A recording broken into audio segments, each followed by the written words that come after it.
오늘 화제가 된 말들 정리해 보도록 하겠습니다. 김상조 공정거래위원장이 라디오 매체와 인터뷰를 가졌습니다. 앞으로 공정위를 어떻게 이끌지를 묻는 자리였는데요. 이 자리에서 문재인 대통령에 대해서 섭섭함을 토로했습니다. 어떤 이야기일까요? 직접 확인하시죠.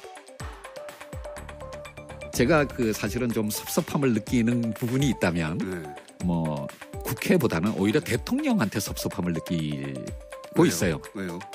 제가 경제부총리보다도 먼저 지명이 됐습니다. 먼저 매를 맞았다, 대표주자로.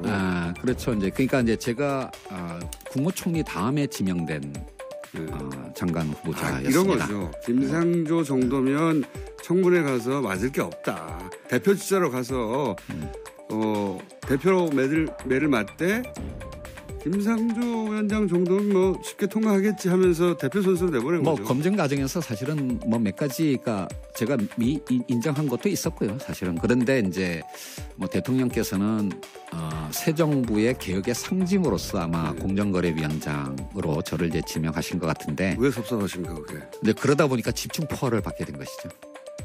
그러니까요. 쌤통이네요.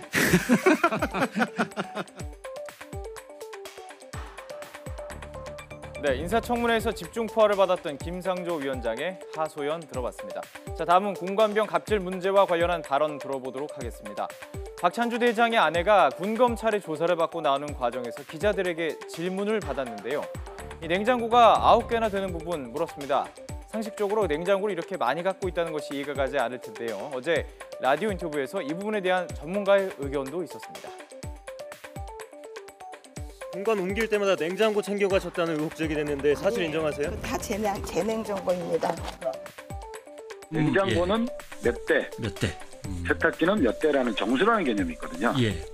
근데 지금 냉장고 10대를 사용했다고 나오는데 이거는 정수보다 더 많이 지원을 받은 거거든요. 지난번 부대에서 지금 현재 부대로 가져왔는데 그 중간에서 개인적 용도로 다른 외부 시설에 있는지를 봐야 됩니다. 그러니까 전체가 다 왔다면 이건 전용이 되는 거고요. 그중에 일부가 밖에 있는 어디에다가 했다든가 누구를 줬다든가 그렇게 되면 이건 횡령이 되는 겁니다. 냉장고를 9대나 직접 샀다면 냉장고 수집가라고 부를 수 있을까요? 자, 군검찰의 조사 결과를 좀 기다려봐야 할 것 같습니다.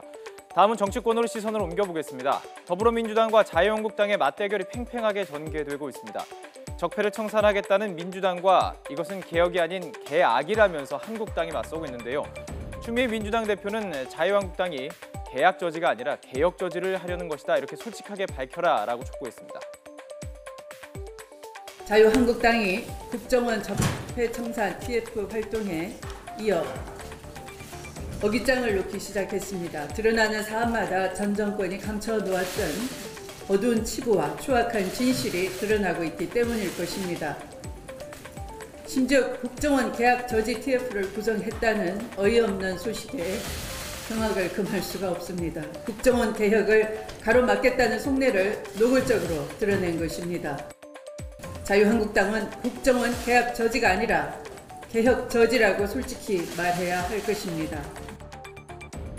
오늘 아침 라디오 인터뷰에서 이철호 한국당 최고위원은 왜 MB정부와 박근혜 정부만 가지고 그러느냐고 맞불을 놨습니다. 어제에 이어서 정치보복 프레임으로 맞공격을 이어간 것입니다. MB정부와 박근혜 정부 때 있었던 일을 정치 보복으로 비춰질 가능성이 큽니다. 그래서 국회 정보위에서도 적폐 청산을 하려면 과거 김대중 노무현 정부 때 적폐도 많이 있었는데 함께 해야 되지 왜 MB 정부와 박근혜 정부만 있었던 13가지만 그걸 가지고 와서 이렇게 하느냐. 이건 정치 행위고 정치 보복이다. 이렇게 했는데도 계속 이렇게 하기 때문에 우리 당에서는 보고만 있을 수 없다. 자, 마지막으로 국민의당 상황 박주선 비대위원장의 발언으로 살펴보겠습니다. 안철수 전 대표의 전대 출마로 국민의당 내용이 휩싸여 있죠. 전당대회 준비위원장과 위원직을 사퇴한 황주홍, 장정숙 의원을 겨냥한 작심 발언을 쏟아냈습니다. 현 국민의당 상황을 짐작할 수 있는 내용입니다. 마지막으로 들어보시죠. 아울러 선당후사를 밥 먹듯이 외쳐대던 당직자들이 전당대회를 앞두고 이 중대한 시점에서 전당대 관련 선거 관련 직책을 헌신짝 던지듯이 던지는 것이 과연 책임 있는 당직자의 도리요 자세인지를 묻지 않을 수가 없습니다.